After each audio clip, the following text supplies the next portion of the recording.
Welcome to my study. For those of you interested in this sort of thing is going to be a comparison of the Chris Reeve Knives Sebenza 31 with the generation that it replaces, the Chris Reeve Knives Sebenza 21. This is going to be the first of two videos. This first video is going to be a comparison of the physical changes, every change between the knives from the tip to the lanyard, outside and in. So it's going to be a bit of a long video. Grab a drink, settle in. It's going to be a lot of information I'm going to try and share. And then the second video will be my 4-month impressions of owning the Sebenza 31. So all the changes I discuss in this video, I will give my thoughts and how they affect the use of the knife in the second video, which should be uploaded to YouTube about a week after this one.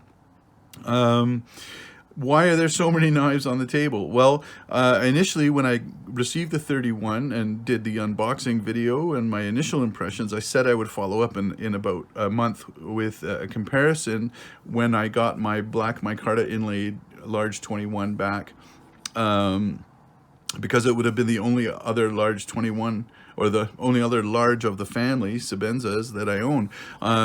But it took a bit longer to get back from the shop, and in the meantime I got a couple of other large 21s that would be better suited to compare to a plain 31. So I'm going to use the Thunderbird, which has the Thunderbird Gear logo. It's a Thunderbird Gear exclusive computer aided design, but the only difference between this and an ordinary plain Sebenza 21 is the Thunderbird engraved in the handle. It doesn't change the feel of the handle, the use of it, and the lanyard's different, but that's just a color thing.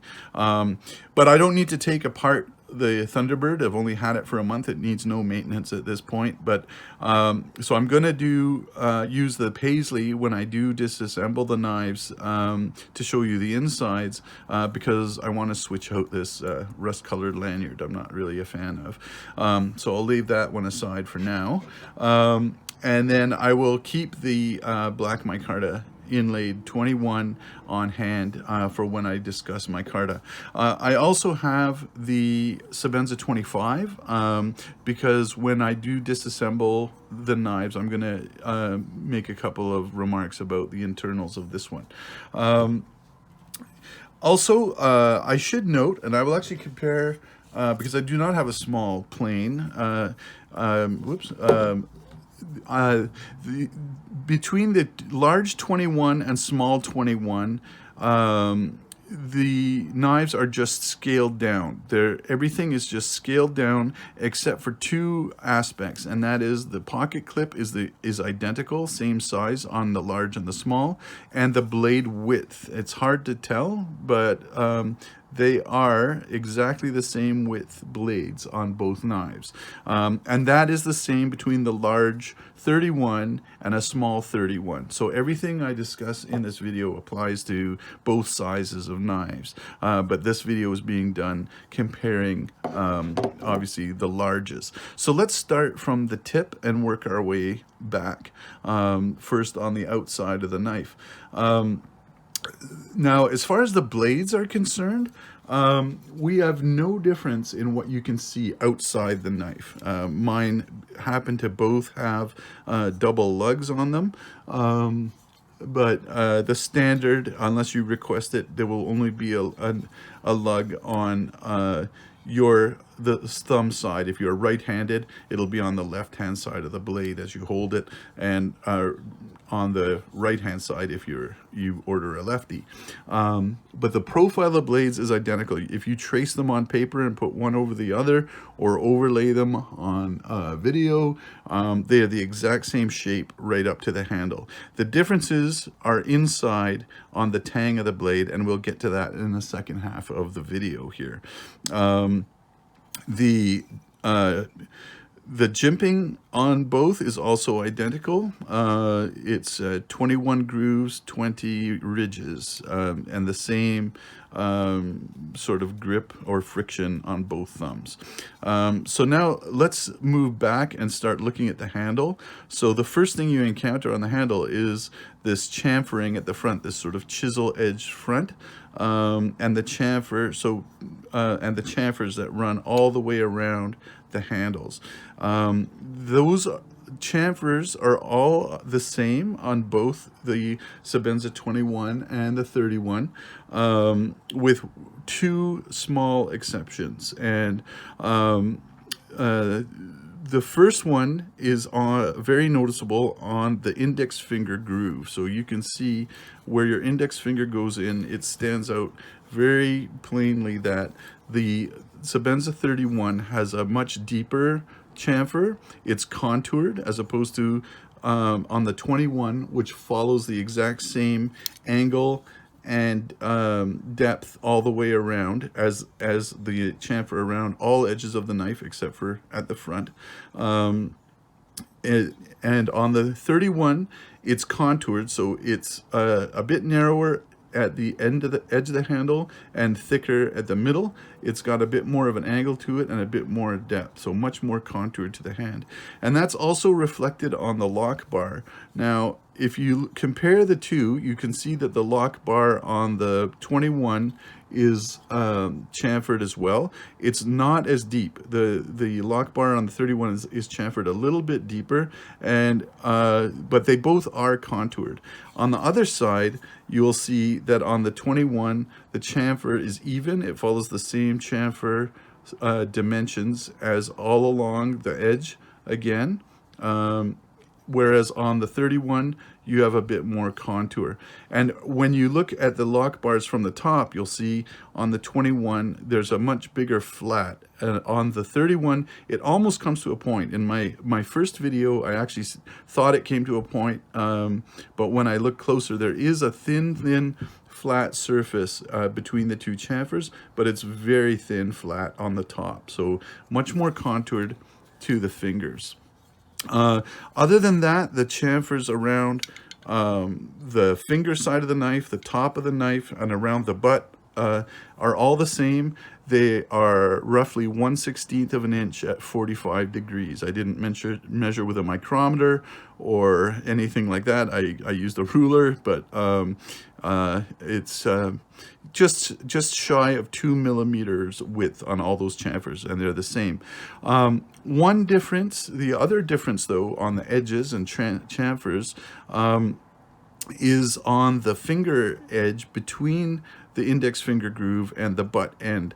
Let me just grab a pen to point with so that you can see exactly what I'm talking about.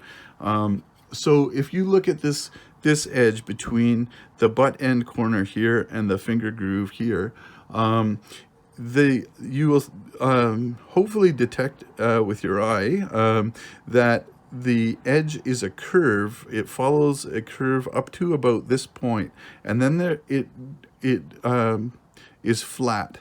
It follows a straight line here. And on the large, it's about 1.4 centimeters from this corner to where the flat section ends and the arc of the curve begins. On the small, it's about 1.2 centimeters. If you can't see it and you own a 21, run your finger along the edge and you will definitely feel that slope difference. Also, if you look at it from the top, it's right there. You might see a little bit of a shadow difference, and it's both on the front handle and on the lock side as well. On the 31, that has been removed, so it follows a straight curve from the butt end corner to the index finger groove. It's an arc, no flat section. This, I don't know why this existed in the design. It is present on the previous generation Sebenza Classic. I verified that with a collector that has a deep knowledge of Chris Reeve Knives and Sebenzas. I have looked on photographs of the original Chris Reeve titanium folder to see if I could detect it, but it's very hard to see this in photographs.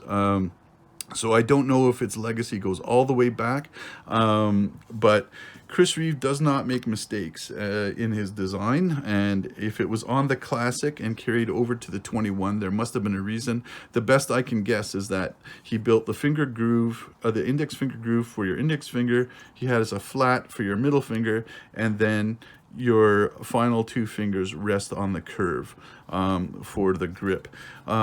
As far as the 31, like I said, it's now a curve all the way from finger groove to butt.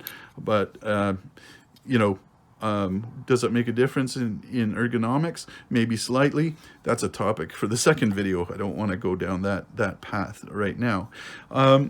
So after the chamfering, the next difference that we can discuss is about the logo. Now, you won't see a difference in the logo on the planes, but when you get to an inlaid version, so micarta or wood inlay, the inlays on the new knives are different than the two strips approach on the 21. They take their heritage from the regulars, the annual regulars that came out.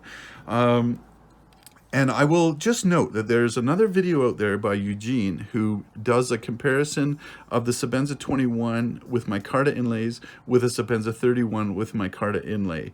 And he does a sort of a parts comparison and a bit of his opinion. And I will link that video of his in the comment video description of this video. And I'd recommend watching that video in concert with this one so you can see a view of the two knives with inlays. But just by way of illustration, the inlays on the 31 follow, basically they follow the bottom edge around the finger groove up above the pivot screw, and then they arc, and it basically arcs to bisect this screw in a curve that then comes down the back. So because it's the inlays arc like this, it goes right over where the logo is currently. So on the 31, inlaid 31s, they've moved the logo further up into this corner and it's smaller. So that'll be another difference that you encounter. The next difference, which I think when I started talking about the handles is what everyone expected me to talk about first, is about this positioning hole, which has now been removed on the Sebenza 31.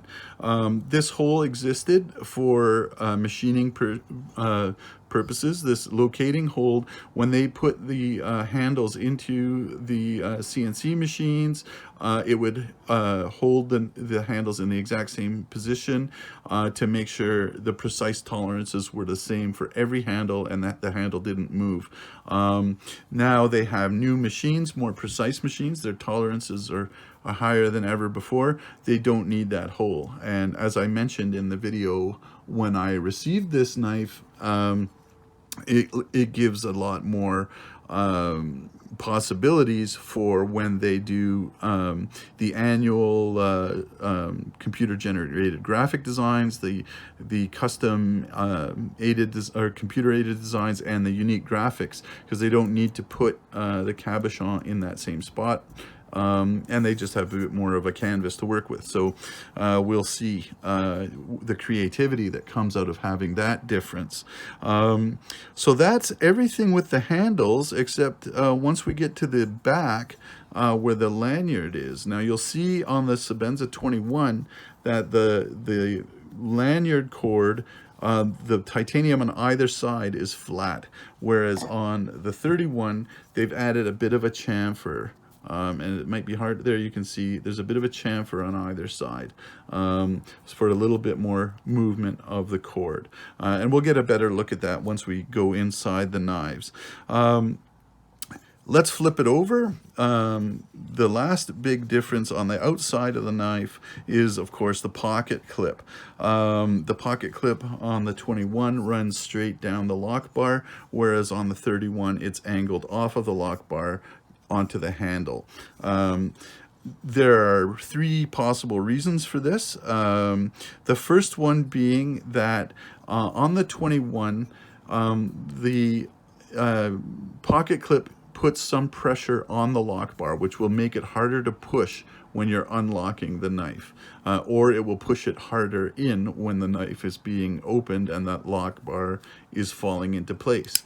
I was always skeptical about this effect until on my favorite Sebenza, my small 21 in Singo, I experimented. I took the clip off and I played with the lock, and then I put the clip back on and I played with the lock, and I realized, yeah, it's easier to push with the pocket clip off.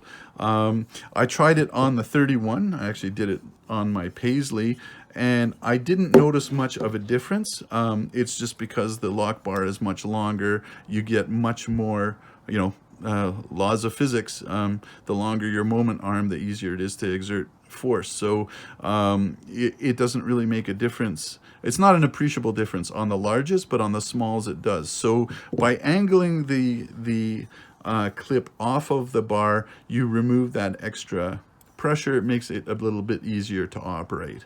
The second reason is possibly to offer a bit of an over-travel, I wouldn't say an over-travel stop, but an impediment or a check on over-travel. So over-travel is if you operate the lock bar to release the blade, if you go past its sort of rest position parallel with the rest of the handle and push it further out like I just did, that's over-travel. So certain knives like the Umnumzon actually have an over-travel stop right in the handle. By putting the clip off of the lock bar, it can play a bit of that role, because as I just noted, the force required to move the lock bar is a little bit less without the clip on the lock bar. So when you do hit the clip, once you reach it, it will exert a little bit of force and make a little bit more resistance to you pushing. So like I said, it's not going to arrest over travel, but it will impede it or check it a little bit. The third reason, and probably the most influential reason to angle the clip, is for how the knife sits in the pocket. So it's ergonomics. And I basically, I think most people who carry a right-hand knife carry their knife in their right pocket. So when you slip the knife into your pocket and you want to get it into the seam, you want the pocket clip to be straight up and down. The thing is, with the 21, when you slip it into the pocket, you look at the shape of the knife. Okay, there's an angle to it, especially on the drop point. So if this is the edge of the pocket sort of pushes the knife out, and I found that my clip is always angled a little bit away from my seam. Well, this sort of corrects for that, because if you get your clip straight up and down, it actually forces this bottom half of the knife into the seam, and I found that when I carried this in the pocket, it did ride straight up and down and push the knife even further into the seam, making it easier to get your hand by, I guess this hand by, to get at whatever, your chewing gum or your keys or whatever you have buried down at the bottom of your pocket. So it's an ergonomic choice for carrying in your pocket. And I know I said I would reserve opinion, but it is effective at doing that. So I think that is everything as far as the outside of the knives. That's every difference. So what I'm going to do is I'm going to stop the camera now, and I'm going to take the knives apart, and then we'll compare the insides. Back in a second. Hey, not so fast. Just before I take the knives apart, there's something I forgot to mention, and that is regarding the indexing hole or positioning hole that I mentioned that has been removed from the 31. It's true they have removed it, except on the inlaid ones. The inlaid 31s still have that indexing hole or positioning hole in the handle, but you won't see it because, as I mentioned, the inlays are a solid piece. So, and they arc down. Let me get my pen again.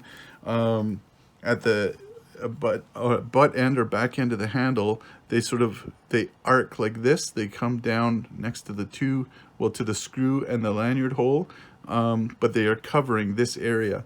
So that solid inlay has the hole underneath it. I'm not sure why. My best guess is that on the inlaid knives, there are actually pockets machined into the handle where the inlays sit, or in the case of the 31, the one single inlay. So perhaps they do need the indexing positioning hole when they are machining that pocket. Or it may be eventually eliminated. I'm not sure, but I wanted to point it out since I am trying to cover every difference between the 21 and 31. So on the plain handled 31, there is no indexing hole. On the inlaid ones, there is, at least as of the filming of this video on early May. I think May 7th today. Who knows? It's a pandemic. It's all one long day. One last thing I'll do also, just before I flip it off and take the knives apart, I just want you to listen to the 21 being opened. There's 2 clicks if you hear. Okay, I'll do it again. 1 click, 2 clicks, and the 31, you only get 1 click. Okay, and I'll go slow just so you see I didn't cheat. I'm not trying to hide anything. So that's because of the change to the lock mechanism, which is the biggest change between these 2 knives. And we'll discuss that in a second once I shut off the camera and take everything apart. Back in a sec. Okay, I've got everything apart here, so now we can start looking at the inside differences between the Sebenza 31, which I've got on the left, and the Sebenza 21, which is in the center. I've also got my Sebenza 25 taken apart on the right, just for a couple of little minor points I'm going to make. But most of the internal changes between the 21 and the 31 are due to one major change, which is the major change in design between the 21 and the 31, and that is the lock interface. On the Sebenza 21, the lock bar that interfaces with the blade is the titanium lock bar made from the handle, and it's this titanium edge that contacts with the edge, this steel edge on your blade, to hold the blade open. And you have this triangle of pressure. So you have the lock bar pushing on the bottom, you have a stop pin through this hole at the top, and the pivot in the middle, and the blade pivots back and forth between those two. And Chris Reeve adjusts every knife so that these 3 points hold tight and there's no blade play, etc. But so that on the 21, you have just hardened carburized titanium sliding up against the steel of the blade. The design change is to switch to the same design that they used on the Umnumzon. There it is on the 25, and now it's on the Inkosi. They've put the ceramic ball, which you can see, hopefully I can focus it, but you can see it protrudes beyond the edge of the titanium towards the blade, as well as it protrudes this way out the side of the blade this way, so it'll double as a detent ball. Sorry, it's really, the shadows are really playing here, but you can see, okay, there's some light on it, so you can see how it sort of sticks out both the front and the side. And now that ball is the only thing making contact with your blade when it's open. Just the edge of that sphere, so a much smaller interface between your lock and your blade. And so that leads to the differences between the two blades. The 21 blade, you'll see, has a much smaller detent hole than on the 31, and that's because on the 31, when the blade is open, okay, that ball is holding the blade open, but when you push on it, that ball then rides around on the back side of the blade that you can't see and drops into that hole, and that's what holds your blade shut. and then when you open it, you feel that sort of detent break, and it comes around, and then you hear the click as the ball drops off the edge of the blade and comes in behind to lock it. So you have a bigger hole to hold a bigger ball, because on the 21 you do have a ceramic ball, but it's just in the side of the handle, as you can see there. So that one, again, that's, don't want to stab myself, got to remember these are sharp knife blades. So that is sitting, that ball is sitting in that hole, and then when you open it, you will feel, again, you'll break the detent, it'll slide on that ball will be on the other edge of the knife until you get to about this point, and then you'll feel the first click of opening is when that detent ball drops off of the side of the blade. And then the second click is when the titanium drops off and then locks the knife. So that's the big difference on the lock bar.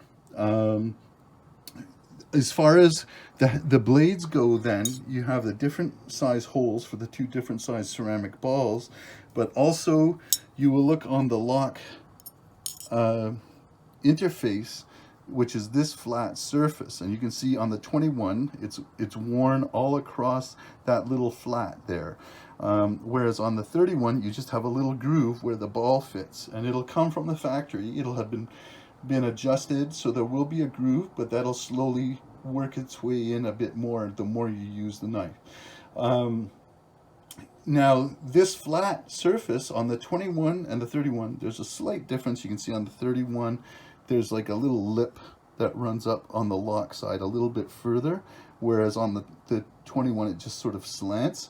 I don't know why there's a difference. And also the 31 lock, this flat surface is like 1/64 of an inch wider on this end than on this one, and I don't know why, because you actually have less contact with your lock on the 31 than the 21, and it's not going to affect your use of the knife at all. It's just something when they were designing the new blade, which is almost the same as the old blade. It's a minor difference. But that's one of the big differences between the two knives is those little changes to the blade. I will also note that you will see, or you might have noticed on the blade, there's a V stamped in right there above the pivot. That denotes the steel. So S35VN gets stamped with a V, and you can see on the 21 it's on the opposite side, on the lock side. You have this V, and even on my 25, because all Chris Reeve knives use the same steel, the S35VN. The V stands for S35VN, but there's an interesting difference to be aware of. If you have a V, and I made a little diagram, if you have a V that looks like the one I just showed you, this, I'll show you my 25 actually, because it's nice and dark looking V. So you see the straight arms of a V. Okay, there's no break in those lines. That means it's been given the current heat treatment, which is 59 to 60 Rockwell, and they tend toward the upper end. So 60 Rockwell blade. If you have that straight armed V stamped in it, if you have an older Chris Reeve knife, it'll have the old heat treatment, which has a hardness of 58 or 59, favoring 59, but the V will have sort of angular arms on it. And that's just a way to tell the difference between the steels, what heat treatment they were given. Now, if you get a blade that has this V, this straight armed V, but your birth card says 58, 59, believe the stamp on the blade. The birth card is just out of date, probably pre-printed. Another, and just since I'm talking about it, the current production of the Sebenza 31 is using S35VN until Chris Reeve Knives exhaust their current stock, and then they will be switching to the updated product from Crucible Particle Metals or Metallurgy Particle Materials, CPM steel. It'll be S45VN will be the new steel. So they have it in-house. They've been prototyping blades. They even gave some out to testers, and I will link in the video description to an article written by someone who had an S45 yen blade for a year, if you're interested in learning about the new steel. So how to tell if your knife comes with the new steel at the end of 2020 or early 2021, when they run out of S35 and switch to S45, is every indication is it'll have a 45 stamped instead of a V. Also, older blades, if you have a Sebenza 21 with an S stamped on it, that means it's the S30V steel. And if you have the previous generation of Sebenza, the classic, it'll have a C stamped, and that's also the S30V steel. Even older steels used on Sebenza, like BG42 and ATS34, there's no stamps on those. Since we're talking about stamps, I'll just get this out of the way. On the handles, you'll see all the handles on Chris Reeve folders have a date stamp, which consists of a letter and 2 numbers. The letter denotes the quarter of the year that they were made. So an A would mean January till March, a D means October to December. The 2 digits mean the year, the last 2 digits of the year. So on my Sebenza 31 here, you see D19 means these handles were made between October and December 2019. It is not uncommon to have a lock side handle and a front side handle with different date stamps that were made in different quarters. There's no reason to worry. Also, if your date stamps don't agree with the birth card of the knife, that's also not a worry. The date on the birth card of the knife is the date that the knife was assembled. Handles can be made months and months before they're actually put together into a knife. So we've talked about the blade difference. The actual working part of the blade, the washers and the pivot bushing, have not changed from the 21 to the 31. The pivot bushing was abandoned on the 25, which travels directly on the pivot. You can see how my pivot has burnishing from the blade traveling around it, and a much bigger pivot. But I won't get into how people felt about that. The Umnumzon and the Inkosi use this design, but one of the signatures of the Sebenza is this pivot bushing, which goes into the blade, and the blade rotates on the pivot bushing as opposed to directly on a screw. And the handles, when you screw your blade tight, the handles rest on the pivot bushing, not on the blade itself. You tighten down, and these bushings are adjusted perfectly so that your blade tension will be the same no matter how much you tighten or loosen those screws. Well, unless they fall out, but you can tighten right down on the screw and your blade will still smoothly operate. Whereas on a knife without a pivot bushing, you need to adjust the screw to adjust the tension on the blade. And also, another nice feature of using the bushing is that your blade is always perfectly centered. Of course, that means that your knife has to be perfectly tuned, and that's how they leave the workshop at Chris Reeve Knives. But I spoke earlier about this triangle. So you have your lock interface, you have the pivot, and then the third piece is your stop pin. And there is a difference in the stop pins now between the 21 and the 31. The stop pin on the 21 is a Chicago screw, same as all the body screws, with the stop pin sleeve on it, okay? And so when you assemble it, you slide that sleeve on it, and you have, screw head, handle, stop pin sleeve, handle, and then you screw it from the other side. And your blade comes up and hits that sleeve every time it opens. And it's got the lock bar pushing it on the bottom and the stop pin on the top, okay? But when it comes up and smacks into that stop pin, it can put some pressure on it. And these are malleable metals. I mean, they're not, silly putty, but they do squish a bit. And so you will get a bit of a flat spot form on that stop pin sleeve. It's not really an issue on the Sebenza 21 because your lock bar is your 36 Rockwell hardness, 6AL4V titanium. And so the flat spot you get on here is not enough to really affect the knife. If you keep your knife together for a really long time and really wear in that flat spot, and then take it apart and rotate the pin and put your knife back together, your lock might change, your lockup might change just a little bit. And if you just like give it a good thwack open, it usually self-adjusts, but it's not really an issue. The problem came on the 31 using that stop pin sleeve design is the difference in hardness with the lock. You go from having a 36 Rockwell titanium hitting your blade to a 97 Rockwell ceramic ball. So the give or the malleability on this end is almost nothing. Like that ceramic is not going to give way to 60 Rockwell blade, and that stop pin sleeve, which is made of 303 stainless steel and has a hardness unheat treated or normal heat treatment of about 19. So that stop pin sleeve is going to take all that malleable flattening, and it does become a problem on the 31 because of that, because there's no give on the other side of that triangle.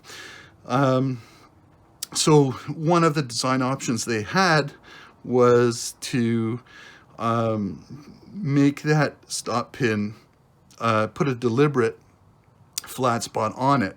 The problem would be you'd have to adjust it every time you put it in. So that's called clocking it. And now the Sebenza 25 has a stop pin. So now this is a stepped stop pin, a dedicated stop pin. So as opposed to the Chicago screw design where you have the sleeve that slides back and forth or on and off of that screw, you have a fixed stop pin. So this is all one piece and it screws from both sides. But you can see that they've cut a facet or they've cut a little bite out of the pin. Now that's not, in this case, it's not a flat spot for the blade to hit. It's a flat spot for the blade to go by, because the 25 blade has a couple of protuberances on it. So when you're opening it, it has to slide by that pin. So, and the pin is too wide to get by, so they put cut that little bite out of it. The problem is when you assemble it, you have to make sure you line up that little bit, or that little bite, with the path that the blade's gonna follow. So it can be very fiddly. If you get it wrong and you put together the knife and then you go to open it, your blade will like jam and it won't open. So it really does have an effect. You would think a little difference like that wouldn't, but it does. So you'll get the knack of it if you own one of these. But at the factory, can you imagine, it slows them down when they're assembling a bunch of these because they have to adjust every one. So they actually built a special tool to make sure they were all aligned to help putting it in. And you know, who wants all that bother? So they kind of split the difference. What they did is this is the new stop pin. So you know, the 21, you have the Chicago screw with the stop pin sleeve. They've basically taken the middle of that. They've got, you know, it's the same dimensions, but it's all one piece in the middle. And it's fixed. It's a shouldered stop sleeve, and it screws from both sides. So unfortunately, you can't use the normal body screw. It uses a shorter one. So you see there's the shorter screw next to, make sure I don't get my screws mixed up here, but you can see a normal, now I'm blocking the light. You can see a normal screw with the new shorter one. And so when you take apart your 31, keep the two shorter screws, you know those go into your stop pin. And those are just because if you had the regular length body screws, they would bump into each other in the middle. So you have two shorter ones. Not that big a deal. But the difference here is that, well, first you have a thicker piece of metal in the center, but also it's a different steel. So they've changed from 303 stainless, which is 19 Rockwell, to 416 stainless heat treated, and it's now at about a 45 Rockwell. so you can see, like, there's some little spots or witness marks where my blade has been hitting it, various different spots, because it's been rotated. It's not always the same when I put it in. So yeah, I don't have to bother about clocking it, making sure it faces the right way. But it doesn't flatten as much as the 303 stainless. So by changing the metal, going to this stepped dedicated stop pin as opposed to a stop sleeve design, they've taken care of the issue. Now, the problem is if you have a stop pin that does flatten out, the knife will come to lock that, favor that lockup, and then when you put it together with the flat not facing forward, your lockup may change. So this just leads to better consistency, a better fit for the knife. So that is the internal differences, aside from yeah, so the new stop pin, and then the only other change you can see on the inside of the knife is back by the lanyard hole. So you see here on the lanyard, there's the lanyard hole on the 21, there's the lanyard hole on the 31, and you can see the chamfer in the handle right there on the 31. So it's the same on both sides. So that those chamfers allow for a little bit more movement of your lanyard cord. And you see on the 21, it's flat. The actual lanyard pins are the same. This just happens to be an old design pin without shoulders. The new ones have shoulders, so if you take off your lanyard and just put in the pin, it won't slide right out. But this design was introduced on the 21. It's not a new thing for the 31. So yeah, but I'm gonna switch out this ugly, what I think is ugly rust colored one, for a new one on my paisley. There's my paisley. Okay, so I've covered all the internals. Let me shut off the camera. I'll put these back together, and then I'll just sum up. Back in a second. Okay, everything's back together. I've got my new lanyard on my paisley, which makes me happy. Not sure how long it'll live on there, because I have plans soon to do a video where I finally put my Jekyll to Hyde back spacers on some of the knives, and I think the paisley might be included in that. But before I wrap this up, I just have one last point I want to make about disassembling and reassembling the 31 versus the 21.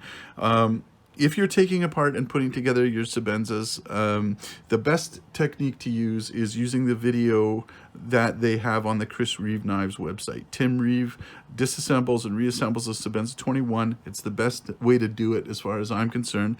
There's just one difference that I would make for the 31. Because you now have the independent stop pin as opposed to a stop sleeve, you can't slip in the Chicago screw post, the female end, to slip the stop pin sleeve on while you've got the back handle or the lock side handle lying on the table. So the first step when reassembling the Sebenza 31 is to screw in your stop pin to the lock side. Then you can put in your post for the back spacer, lay it on the table, put on your back spacer, and carry on following all the same steps as you would for the Sebenza 21. That's just my little tip.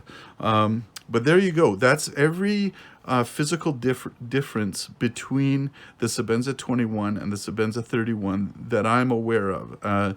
So the next video, which we'll upload in about a week, will be my 4-month impressions of owning a Sebenza 31. What do I think of all these changes I've covered in this video? How do they affect the use of the knife? What are the differences, etc.